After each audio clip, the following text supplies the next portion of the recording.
We all know that Rizal was very good in writing. He made remarkable essays, poems, articles, and novels when he was alive to express what he felt, what he observed, and what he experienced, especially when the time that the Spaniards colonized us Filipinos.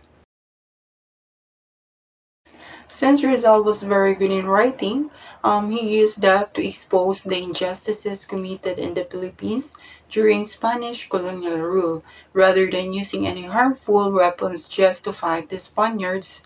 That's his way to fight back the discrimination, unfair treatment, and unequal opportunities that the Filipinos are experiencing during that time.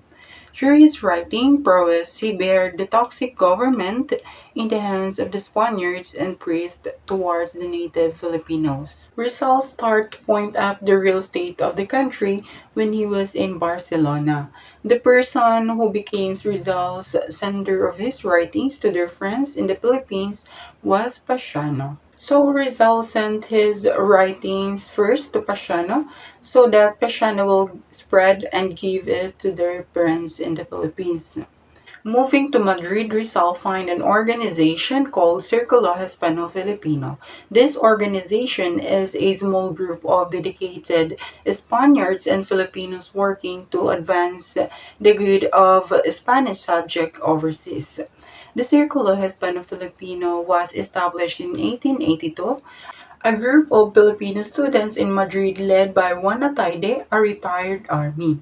The Circulo have been a great resource to get the aims of the Filipino across, and a great tool to galvanize unity among Filipinos and Spaniards had it not folded up due to fast dwindling financial resource, let alone the responsibility of a number of its members. The next is the two most important books written by Rizal, which are the Noli Me Tangere and El Filibusterismo. I know that all of you are already aware of these two novels. For recap, the Noli Me Tangere, it was published in 1887.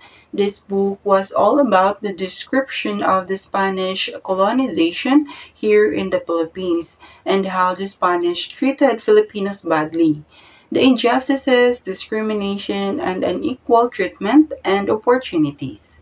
While the El Filibusterismo was published in 1891, this novel was all about the great importance to the movement, namely clerical abuses, racism against the native Filipinos, and the needs for political reform. In 1884, violently arrested wealthy Filipinos and native priests in Manila and provinces became one of the inspiration of Rizal to write El Filibusterismo in sympathy for the victims.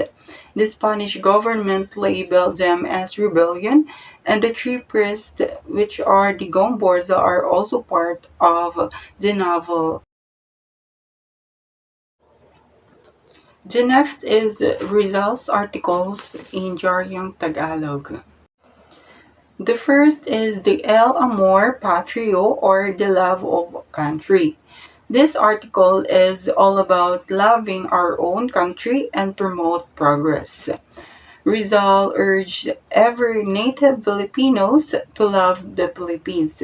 This article, wrote by Rizal, was translated into Tagalog by Marcelo H. Del Pilar. Rizal extended his call for the love of country to his fellow compatriots in Spain, for he believed that nationalism should be exercised anywhere a person is, and the aim of his article is to establish nationalism and patriotism among natives. The next is Revista de Madrid or Review of Madrid. This article, written by Rizal on November 29, 1882, was unfortunately returned to him because Jaryang Tagalog had ceased publication for lack of funds. The next is the articles of Dr. Rizal in La Solidaridad. Dr. Rizal contributed several articles not only in Jargon Tagalog but also to La Solidaridad, a newspaper published in Spain that served as a platform for Filipino reformists during the late 19th century. Some of his notable articles in La Solidaridad are the following.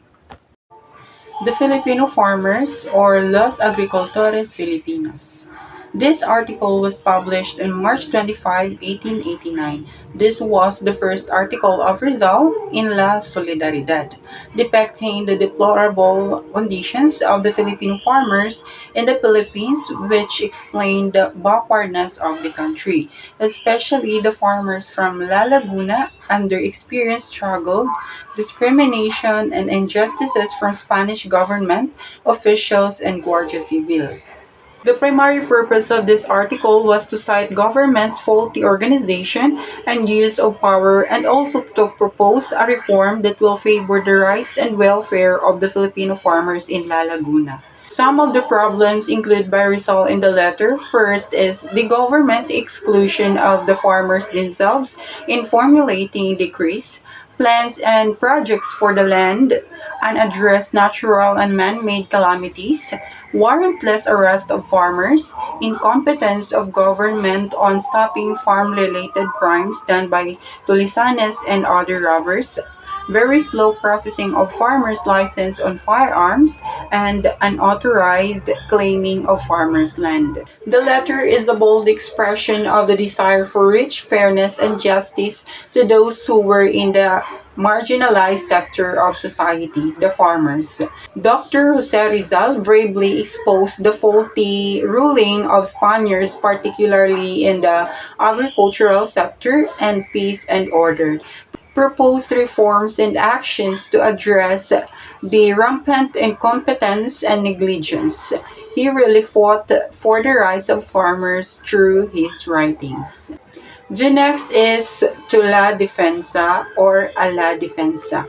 This article was published on April 30, 1889. This article was responded to the anti-Filipino writings by Patricio de la Escosora in La Defensa by refuting the views of Escosora and calling the reader's attention to the influence of the friars in the country.